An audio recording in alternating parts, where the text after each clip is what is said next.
No saben lo que se extraña la presencialidad. Bueno, ustedes también extrañan. La verdad que esto es lo más cercano a la presencialidad, pero no. Pero bueno, lo bueno es que esta facultad permitió continuar, eso está bueno, y por ejemplo, hay algo importante, se recibieron 2 personas en contexto de encierro, cuando fue ayer o antes de ayer, y bueno, todo eso se logró y es algo importante, ¿no? Que bueno, se haya podido continuar.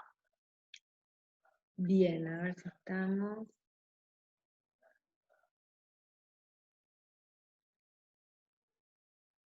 ¿Alguna pregunta por el momento? Vamos bien. Bueno, seguimos entonces.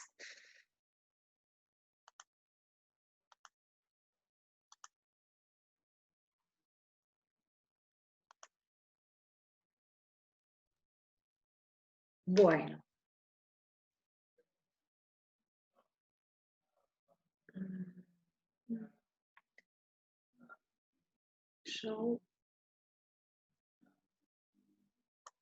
Ahí está, ya lo logré. Pues si no me sentía dando. Ahí está, ahí va, ahí quiere. Bien, bueno, entonces, como decíamos, el hard law estaba vinculado con el derecho duro, sería la traducción del inglés, que son esos convenios que son ratificados sobre el tema por los distintos estados. En la Argentina tenemos varios convenios, ¿no? Un primer convenio bilateral, que es el Convenio sobre Protección Internacional de Menores, entre la República Oriental del Uruguay y la República Argentina, que es del 81, es el primero que se dio a nivel continental. ¿Por qué? Porque ustedes saben que tenemos traslados permanentes, ¿no? Entre Uruguay y la Argentina. Hay personas, por ejemplo, que viven en Colonia y se desplazan hacia Buenos Aires, ¿no? a Cava, para trabajar, y vuelven en el día. Bueno, en el caso de mi hermana, contrajo matrimonio con una persona de Uruguay, y tuvo 3 niñas uruguayas, pero que, bueno, se quiere volver a la Argentina, pero las niñas tienen su residencia habitual allá en Uruguay, ¿no? Bien, después tenemos la Convención Interamericana sobre cumplimiento de medidas cautelares, que no es muy mencionada, pero que yo se las menciono. ¿Por qué? Porque supongamos en un caso que no tengamos vinculación con el otro estado, donde ha sido trasladado, o desde el cual ha sido trasladado a la República Argentina, ese niño o niña adolescente, esa convención se puede aplicar. Después tenemos la Convención de la Haya sobre los aspectos civiles de la sustracción internacional de menores, que está ratificado por más de 80 países, tiene un alcance espacial muy importante, es el convenio que más se aplica, el convenio estrella de los 90. La Convención Interamericana sobre Restitución Internacional de Menores, que es en el ámbito de la OEA, ¿no? Interamericano, que básicamente toma como fuente a la Convención de la Haya. Entonces, que la Haya está en Holanda y es un foro permanente de producción de convenciones. Lo mismo en la OEA, lo que serían las conferencias interamericanas de Derecho Internacional Privado, que es lo que acá mencionamos, las CIDIP. En esas conferencias se aprueban convenciones. Entre esas convenciones también se aprobó, bueno, tanto la de la Haya, en el ámbito de la Haya, y en el ámbito de la OEA, la Convención Interamericana. Después hay una convención que es del año 96, que tiene un ámbito temático más amplio, no solamente aborda el tema de restitución de niños, niñas y adolescentes, sino de responsabilidad parental en general, y de todas aquellas medidas de protección de la niñez. Es mucho más amplio, que ahora lo vamos a ver. Y el soft law, que es ese derecho blando, como decíamos, es todas las reglas de solución y de interpretación de esas convenciones rígidas, ¿no? O sea, como para que se puedan aplicar, como leyes modelos, reglas de solución, como si fueran manuales para poder aplicar esos protocolos, esas convenciones internacionales. El convenio argentino-uruguayo, lo único que tienen que saber es que en realidad ha sido desplazado por la aplicación de la Convención Interamericana sobre Restitución Internacional de Menores. Pero, de todos modos, es importante saber, digamos, algunos aspectos. ¿Por qué? Porque, por ejemplo, el concepto de residencia habitual solamente aparece definido en forma expresa, como norma calificatoria, autónoma o uniforme, en este convenio. En el artículo 3 nos dice que la residencia habitual es el lugar donde ese menor tiene su centro de vida. Y ese centro de vida es el lugar donde tiene su arraigo, donde desarrolla sus vínculos afectivos, educativos y demás. Entonces, esta convención sirve para interpretar a la Convención Interamericana y a la Convención de la Haya.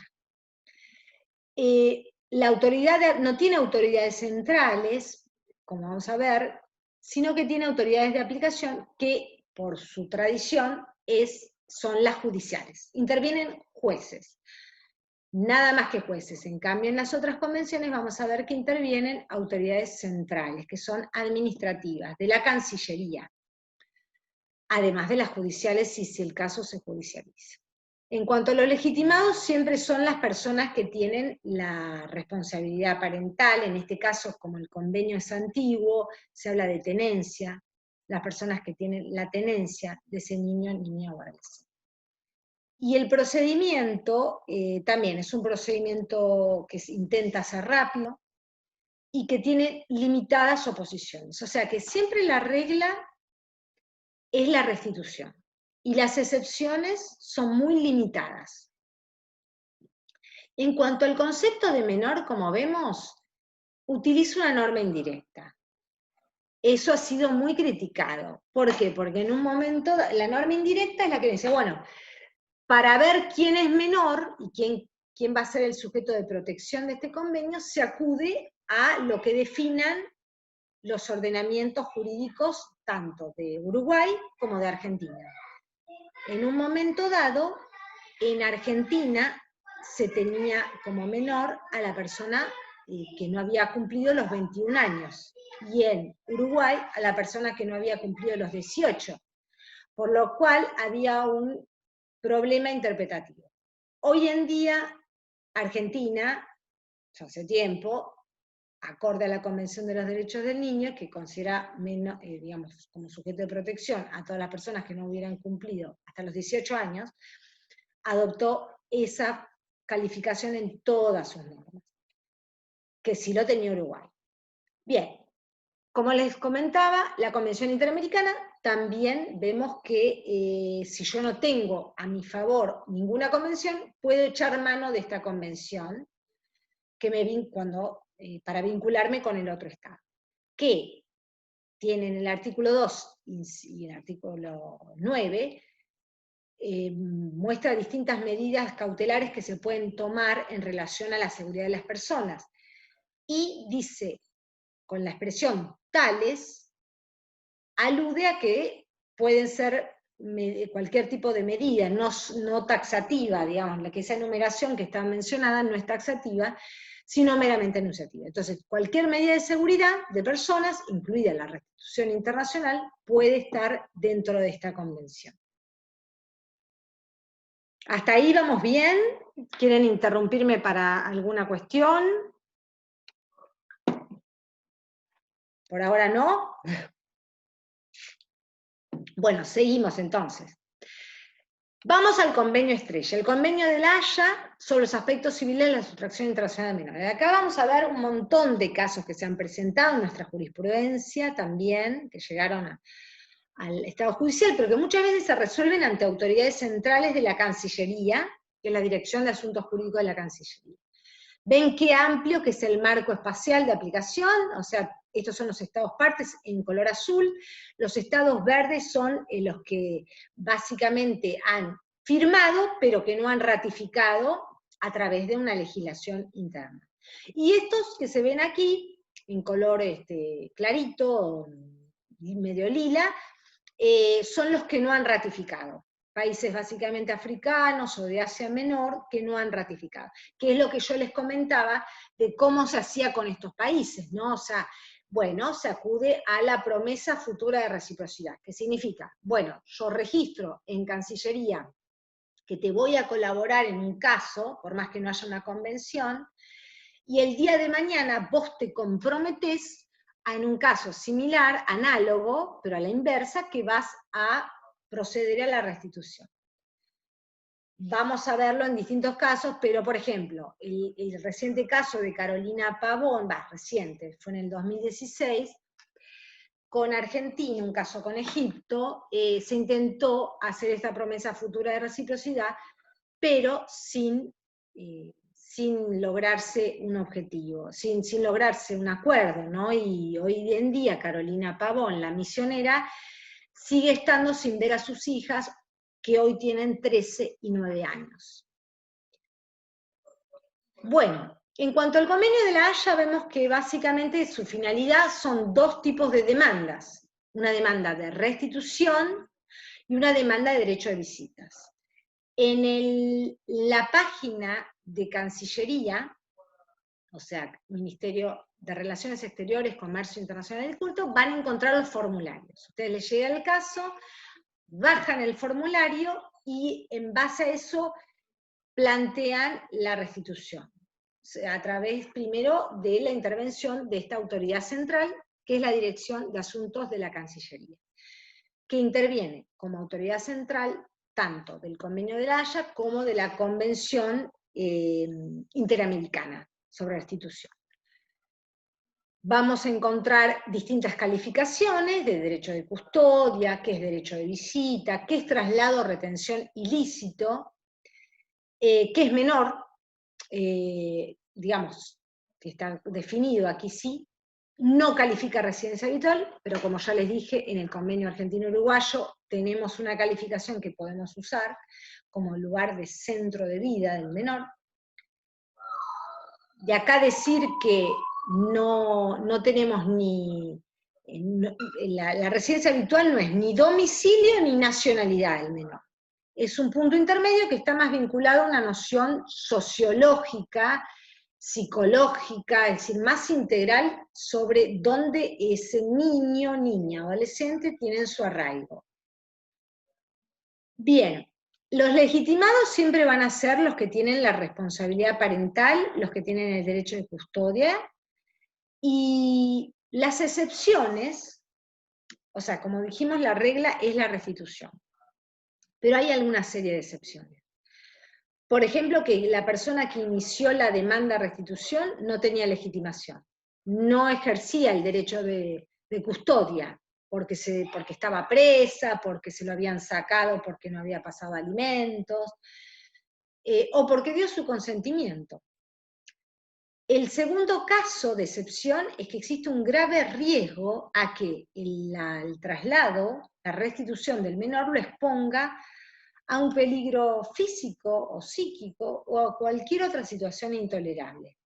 Obviamente todo esto hay que probarlo. La oposición del menor. Como sabemos, la Convención de los Derechos del Niño garantiza el derecho a ser oído del menor, del niño, niña o adolescente, ¿no? que su opinión sea oída y sea escuchada y sea tenida en cuenta por las autoridades que tienen que trabajar en un proceso cuyo interés se encuentra comprometido, ¿no? O sea, que le interesa. Entonces, siempre en esos procesos, bajo pena de nulidad, tiene que escucharse la voz y ser atendida. Y puede ocurrir que en un proceso de restitución, ese niño o niña adolescente se opongan a ser restituidos, por más que el lugar de residencia habitual sea en el estado que solicitó la restitución. El caso que vamos a trabajar, el caso práctico, gira en torno a esta causal, ¿no? A la causal de grave riesgo en el inciso B y vinculada con la oposición de, en este caso, se trata de un adolescente de 15 años. La otra situación que se puede dar de excepción es que se haya producido una integración del niño a un nuevo centro de vida, que haya pasado tanto tiempo en el proceso de restitución que haya un nuevo arraigo. Entonces, esto puede ser evaluado por el Estado requerido, conforme al artículo 12, y pueda negarse a esa restitución, que es la regla general.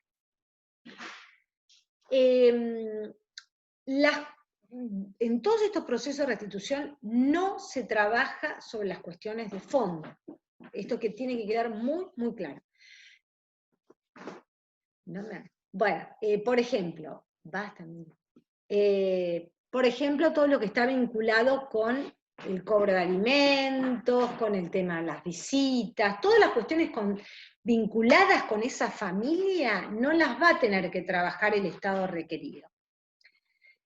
Las autoridades centrales, como les dije, es la Dirección de Asuntos Jurídicos Internacionales del Ministerio de Relaciones Exteriores, Comercio Internacional y Culto, en la República Argentina. Cuando se ratifica este convenio, siempre hay que decir cuál va a ser la autoridad central. Y en este caso, que es la que recibe los pedidos de restitución, o la que envía los pedidos de restitución, la doctora Ana Granillo es la que se comunica personalmente a tu caso de restitución. Uno se comunica directamente por teléfono, por mail, con la doctora Ana Granillo, y se trabaja en forma conjunta, ¿no? Cuando a usted les toca un caso, se trabaja de esa manera. La prescripción es de 1 año, es decir, si no se presenta la demanda de restitución en el término de 1 año, se entiende que no hay interés por parte del progenitor en que esa persona regrese, de que ese niño o niña adolescente regrese al lugar de su residencia habitual. También puede ser que el padre del caso de Nueva York, de la chica de Nueva York, sí, la movía constantemente justamente para que prescriba, digamos. Exacto. Excelente ejemplo, Tatiana. En el caso de la República Argentina también lo que ocurre es que, como no hay una ley de cooperación en materia de restitución, de cooperación civil, si hay una ley de cooperación penal, ¿no? Que ya lo vamos a ver, que es la 24767, pero no de materia civil. Entonces, en estos casos, ¿qué hacen? A mí me ha tocado un caso con Estados Unidos, digamos, donde el pedido de restitución venía de Estados Unidos a la Argentina, y el padre lo que hacía fue ir apelando todas las instancias. Se ordenó la restitución por la jueza de familia, después lo apeló digamos, a la Cámara, digamos, a la Corte, llegó a la Corte Nacional, y así pasan los años, a veces pasan hasta 10 años. Entonces, cuando hay que restituir, digamos, es un gran problema entre cumplir con la obligación internacional conforme a la Convención de Viena del Derecho de los Tratados, y ese interés superior de ese niño que se arraigó a un nuevo colegio, a un nuevo lugar, que tiene nuevos amigos, que ya aprendió otro idioma. Entonces, son casos muy complejos de decidir. por eso sería muy interesante que en la República Argentina existiera una ley propia, una ley procesal de cooperación civil que atendiera estos casos, ¿no? Nosotros estamos trabajando en un proyecto de investigación ya hace años para que exista, para presentarlo, digamos, que lo presentamos, digamos, para que sea tratado, digamos, a nivel de ley nacional, pero que bueno, no hay una voluntad política, todo está vinculado con la voluntad política. Entonces, ¿qué se trata de hacer?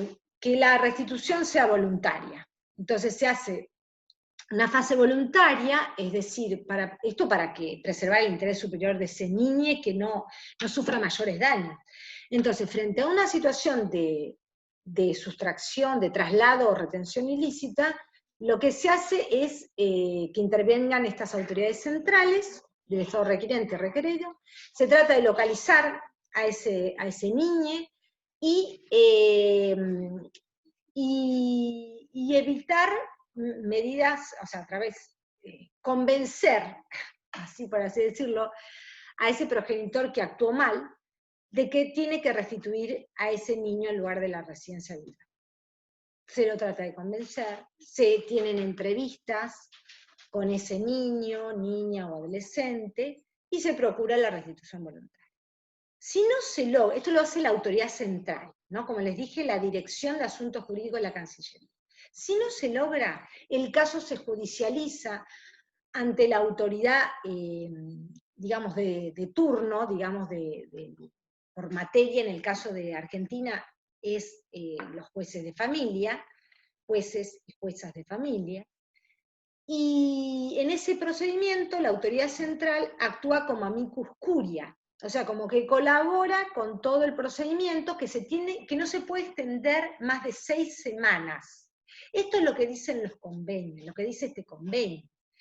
Pero sabemos que en la práctica no sucede como estamos planteándolo, porque el infractor lo que hace es apelar las distintas instancias para que ese niño no sea restituido. Entonces, bueno, vamos a ver a lo largo de los distintos casos jurisprudenciales que estas 6 semanas nunca se cumplen. Bien, la Convención Interamericana, como les decía, se aplica básicamente en la órbita de la OEA, de los países de la OEA, y que también toma como fuente a la Convención de La Haya y tiene una calificación de menor de 16 años, o sea, si yo cumplo 17, ya no soy sujeto de protección de esta convención como la de La Haya. Lo mismo, se ocupan de restituir a ese niño o niña adolescente y no se meten en cuestiones de fondo. O sea, el Estado requerido cumple y agota su jurisdicción. Y básicamente también tiene como autoridad central a la Dirección de Asuntos Jurídicos Internacionales de la Cancillería, pero acá muestra 3 vías de acceso para la reclamación. La demanda de restitución se puede presentar ante la autoridad judicial directamente, sin recurrir a la autoridad central, por exhorto o carta rogatoria. El exhorto o la carta rogatoria sería como un oficio, pero internacional. Pero tiene las mismas características que un oficio, el exhorto. La característica que tiene es que, bueno, hay que determinar cuál es el objeto del exhorto, cuál es una minuta de los hechos. En ese exhorto siempre hay que poner si la persona goza de beneficio de litigar sin gastos, o en su caso, quién va a ser la persona en el estado requerido que se va a hacer cargo de los gastos. Esto es un tema que no se soslaya, sino se rechaza. Y en ese exhorto directamente va la autoridad judicial en turno, por materia. En el caso, si llegara a la Argentina, va a ser un juez y una jueza de familia. O se puede presentar la demanda directamente ante la autoridad central con un formulario, que es lo que se los bajan de Cancillería, o ante la autoridad diplomático-consular, porque también acá vemos que es una cuestión que habla de la protección de un ciudadano. Está dentro de esto todo el instituto que está vinculada con la protección de nacionales, entonces también se puede presentar ante la autoridad diplomática. Lo importante es la restitución, ¿no?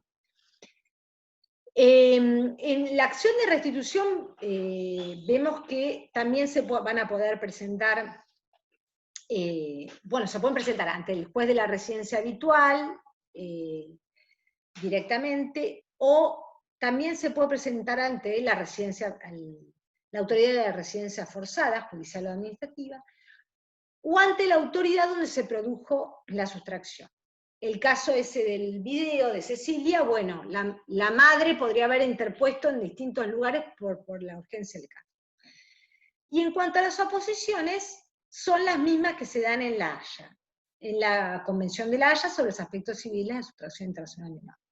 Falta de legitimación activa de la persona que presenta el pedido de restitución, un riesgo físico, psíquico del menor, oposición del menor a ser restituido, en audiencia, en ejercicio del derecho a ser oído, y haber excedido el plazo de un año, y contar con una nueva residencia habitual, porque si no le estaríamos trayendo un nuevo prejuicio. Pero les vuelvo a reiterar, esas excepciones las tiene que probar la persona que sustrajo a ese niño o niña adolescente del lugar de su residencia habitual, con prueba específica, documental y de diferente índole, porque son excepciones, ¿sí? La regla siempre es la restitución.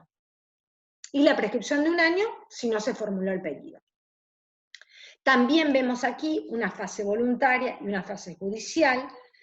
Siempre lo que se promueve es una restitución de tipo voluntaria para evitar daños a ese niño, niña o adolescente. Y esas solicitudes, bueno, se presentan en distintas, se podrían, como habíamos dicho, presentar ante distintas autoridades. Si no se procura, si no se logra convencer acerca de una restitución voluntaria, vamos a la parte judicial, donde la autoridad central siempre va a tratar de colaborar y de que los procesos se hagan en tiempo urgente, lo cual tampoco se logra porque estamos siempre entre el derecho del debido proceso, que si tengo la posibilidad de apelar, se lo va a utilizar, y esta cuestión en pro del interés superior de ese niño, niña, adolescente, de procurar la restitución inmediata.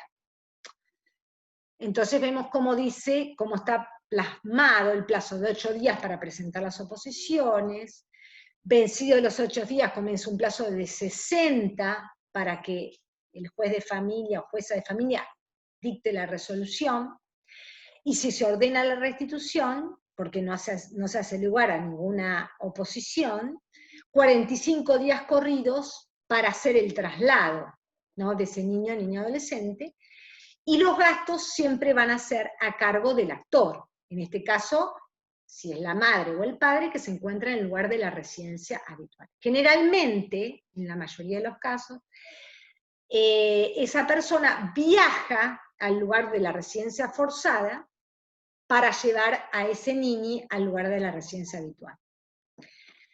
Y vencido el plazo, se da por desistida la reclamación y se le mandan todas las medidas protectoras. Las medidas protectorias que siempre se toman en estos procesos están vinculadas con una medida de evitar que lo trasladen a ese niño a otro estado, que se comunique a Interpol, ¿no? O sea, para evitar lo que le ocurrió a Cecilia, ¿no?, que la trasladaban de un lado, de un estado para el otro. Entonces no, se toma una medida cautelar que se comunique a Interpol para que ese niño no sea trasladado a otro estado, que haya una orden de captura, que cuando llega por ejemplo, a migraciones, a las zonas que están en todos los lugares de frontera, aparezca ese impedimento de ser trasladado, ese niño en concreto. Bien, Esta convención, como le decíamos, es una convención relativamente nueva para la República Argentina, de hace 5 años, es una convención del año 96, que tiene un ámbito de aplicación más amplio, pero que también la podríamos aplicar a los pedidos de, a los supuestos de sustracción internacional de menores. Bueno, acá nos dice 10 minutos, vamos a tener que entrar de vuelta, pero esto es así. Bueno, como les decía, este convenio es multilateral, es abierto, por eso Argentina se incorporó luego, y este convenio tiene todas las características. Es un convenio dogmático porque resuelve juez competente y ley aplicable en materia de, es un título larguísimo, ¿no? Pero bueno, en materia de cooperación en materia de responsabilidad parental y de medidas de protección de niños, o sea que es más abarcativo, abarca todo. Entonces, es dogmático porque aplica la Convención de los Derechos del Niño. Es pragmático porque resuelve jurisdicción internacional y derecho aplicable en materia de responsabilidad parental y protección de niños en general, y es un convenio de cooperación internacional entre autoridades. Se lo llama así, cooperación de CIA o cooperación internacional entre autoridades. Tiene muchas normas calificatorias, uniformes, define qué es responsabilidad parental, qué es menor, emplea una serie de normas de jurisdicción alternativa permitiendo que el acceso a la justicia, y bueno, tiene institutos de protección sobre niños y también sobre la posibilidad de tomar medidas cautelares sobre bienes, sobre digamos, dentro de esto aparece la restitución de menores, y regula también el régimen de visitas. Es muy amplio, se puede aplicar en conjunto conforme al principio de justicia de acompañamiento que hace a la cooperación jurídica internacional. ¿Vamos bien? Interrúmpanme lo que quieran. Ya, igual estamos casi pronto, pero bueno, después la idea es, o me hacen las preguntas todas juntas al final. Yo este Power se los voy a subir para que ustedes lo puedan ver con mayor detenimiento y que lo puedan también tener a mano para resolver el caso práctico, ¿sí? En cuanto a la fuente normativa que ustedes tienen que tener en cuenta, que podemos aplicar por justicia de acompañamiento.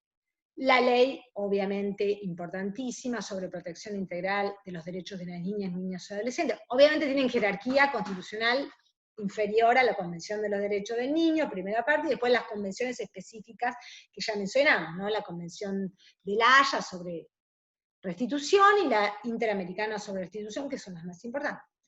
Pero la aplicamos porque nos da luz a aquello que no está en el convenio, ¿no? Que generalmente es más amplio, que nos define, por ejemplo, hermosamente lo que es el interés superior del niño. Igualmente yo siempre se acude a lo que define la convención, el Comité de Derechos del Niño, que ya les dije, la Observación General 12 del 2014, se las voy a subir igualmente para que ustedes la tengan a mano, para definir lo que es interés superior. Después tenés la ley sobre impedimento de contacto de hijos menores con padres no convivientes, que me permite, 24270, me permite ¿qué? Penalizar el supuesto. Entonces, si yo tengo un caso como el de Cecilia, claramente muy difícil, lo que hago es penalizar el supuesto y hacer un pedido de extradición. O sea, son casos límites, obviamente que la parte penal la uso como límite, pero entre esos supuestos no me queda otra. O sea, yo también he utilizado el tema penal para casos complicados de restitución, ¿sí? Pero no es lo mejor, porque imagínate que queda preso el sustractor, del chico, ¿viste? Queda ante una autoridad de guarda y qué sé yo, no es lo mejor. Pero a veces, en estos supuestos, bueno, a veces lo marcan las circunstancias. Por eso, cada caso es un mundo, cada caso utilizamos las herramientas que tengamos para adaptarlo a las circunstancias.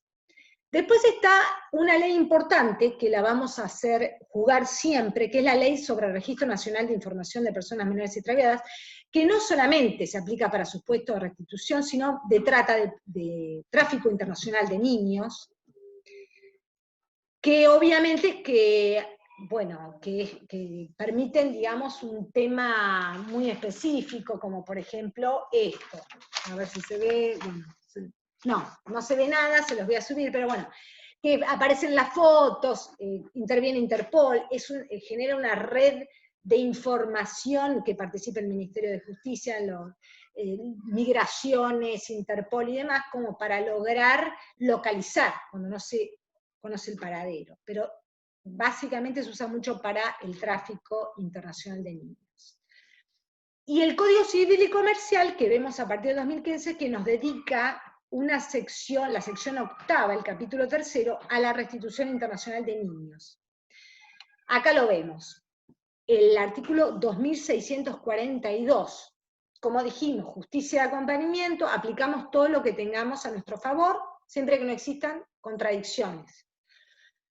Lo que establece es que la jerarquía constitucional de los convenios en la materia, o sea, la universalización y jerarquía de esos convenios. Pero esto no solamente está acá en el 2642, está en el 2594, en el artículo 1 del Código Civil y Comercial.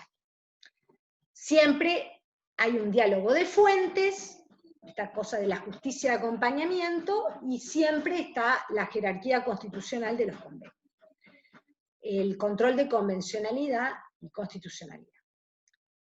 La idea es asegurar ese interés superior del niño o niña adolescente, que es una obligación judicial que le acarrea posible responsabilidad internacional al Estado argentino de no cumplirla. En materia de restitución se aplica específicamente, y supervisar ese regreso seguro y fomentar el cumplimiento voluntario. Es decir, en el caso de la República Argentina, que sea el Estado requerido, tiene que fomentar el cumplimiento voluntario que ya venimos hablando para evitar mayores daños. Y a su vez, de oficio, lo cual es importante, es que un juez puede disponer la toma de medidas cautelares. Como les digo, eso, una orden de libramiento Interpol para que ese niño no pueda ser trasladado, medidas inclusive de protección, a veces cuando hay supuestos de violencia familiar, ¿sí? que el niño pase a un lugar de abrigo. Esas medidas son amplias, no son taxativas. Y el 2614, que nos habla de domicilio del niño o niña adolescente, sustraído o retenido, lo que consagra el código es que nunca se va a considerar como domicilio el lugar donde estén sustraídos ilícitamente. ¿Sí? Esto es muy importante porque no se permitiría convalidar una situación ilícita de domicilio. Como les decía, la extradición puede funcionar como un mecanismo para la restitución internacional, un mecanismo extremo, pero a veces por ahí les toca la mala suerte que les toca una situación así. ¿Qué usamos? ¿O qué usé yo en un caso en particular? El artículo 2, que agrava el supuesto con pena privativa de la libertad agravada cuando se traslada a ese niño para impedir el contacto con el progenitor no conviviente, se lo traslada a otro estado. Sobre esa base, porque ustedes saben que el mecanismo de extradición solo opera cuando hay penas privativas de la libertad, se puede hacer juego a presentar una denuncia penal para que opere la extradición. A la vez de que se presenta ante el Tribunal de Familia, ante el Juzgado de Familia, se puede presentar la demanda de restitución, o habiendo trabajado a través de la autoridad central. A su vez, se pone en juego, en este caso, la ley 24767, que es una ley de cooperación internacional en materia penal que regula el instituto de la extradición, donde básicamente la mayor parte del articulado lo dedica a la cooperación pasiva, o extradición pasiva, que es cuando Argentina es el que le solicitan la extradición. Y a su vez tenemos la Convención Interamericana, que no hay que olvidar que el artículo 26 establece que es fuente de extradición. Si nosotros no tenemos ningún convenio en materia de extradición concreta, porque generalmente los convenios son bilaterales, hay multilaterales en